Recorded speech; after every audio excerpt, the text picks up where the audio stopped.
por que é importante você olhar para a remuneração total e não só para cargos e salários, que seria mais simples? Acho que o primeiro motivo é que quando você está cuidando só da parte de cargos e salários, você está deixando de fora da sua visão, de fora da sua gestão, uma parte muito relevante dos custos. Tem alguns exemplos de empresas que têm 80%, 90% do custo total concentrado em folha de pagamento. Se você olha só para a parcela do salário, você está deixando de fazer gestão e de potencializar uma parcela do custo muito relevante para a empresa. Motivo suficiente para você olhar de forma bastante cuidadosa para o seu pacote de remuneração total. Além disso, tem outro aspecto até mais importante, que é cuidar da sua capacidade de atrair e reter os melhores talentos. Então, se você se propõe a atrair os melhores talentos e você não tem um pacote de remuneração total, as chances são que você não vai conseguir atrair os melhores talentos. E caso você consiga, você vai estar correndo um grande risco de não conseguir retê-los para o médio e longo prazo. Nesse momento que a gente está vivendo agora de crise, alguns talentos vão estar disponíveis, mas as chances são que, ao longo do tempo, uma outra empresa pode vir fazer uma oferta, e aí, se ela tiver um pacote de remuneração total, ela vai ter muito mais facilidade para levar aquele seu talento.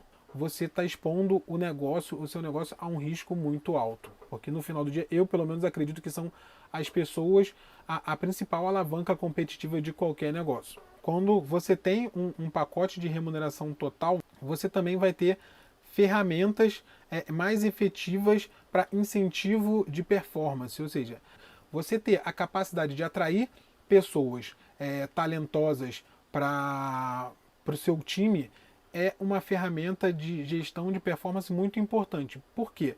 Se você tem um time que está performando num determinado padrão e você traz uma pessoa que é muito talentosa, as chances são que os demais integrantes do time vão olhar para aquela pessoa e vão procurar também elevar o nível de performance. E com isso, você consegue elevar o nível de performance da equipe e não só isoladamente de uma pessoa ou outra. E a mesma coisa serve para quando você está incentivando a performance das pessoas que já estão dentro da companhia. Então isso gera um comportamento em massa positivo, é um ciclo virtuoso. Cada um que performa mais eleva a barra de performance do time, e isso vai fazendo com que o time performe cada vez melhor. Mas para isso é importante também que você tenha uma diversidade de ferramentas. O plano de cargos e salários, ele tem a ferramenta do salário e ele tem, geralmente, muito bem estruturado, a ferramenta de revisão salarial. Só que essa ferramenta ela vai atender muito bem a algumas pessoas, a um determinado público. Ferramentas diferentes para dar estímulos diferentes aos seus colaboradores é muito importante. É importante que você tenha um processo de revisão salarial por performance, mas também é importante que você tenha um processo de bônus, remuneração variável ou participação nos resultados que incentive as pessoas a perseguir a performance coletiva e não só a performance individual. É importante você ter dentro do seu pacote de remuneração total algumas ferramentas de incentivo ao desenvolvimento e aprendizagem. Uma delas pode ser um programa de incentivo à educação, pós-graduação, formação em idiomas. Existem diversas alternativas, mas o mais importante é que dentro da sua estratégia você tenha uma caixa de ferramentas bastante diversificada.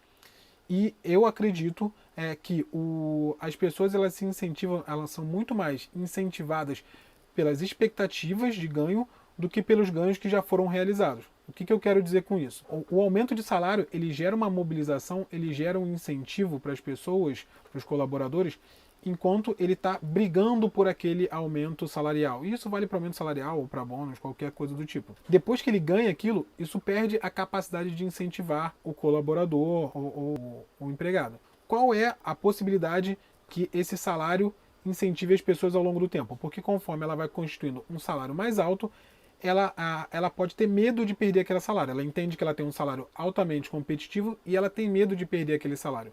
Porém, eu já falei em outro conteúdo, eu não acredito no medo para ser utilizado no incentivo a pessoas. Eu prefiro incentivar as pessoas pelo desejo, pela expectativa. A gestão salarial tem uma limitação em relação a isso. Então, por isso, é importante você ter outras ferramentas que também possam ser utilizadas para que você incentive as pessoas por ângulos e por perspectivas diferentes.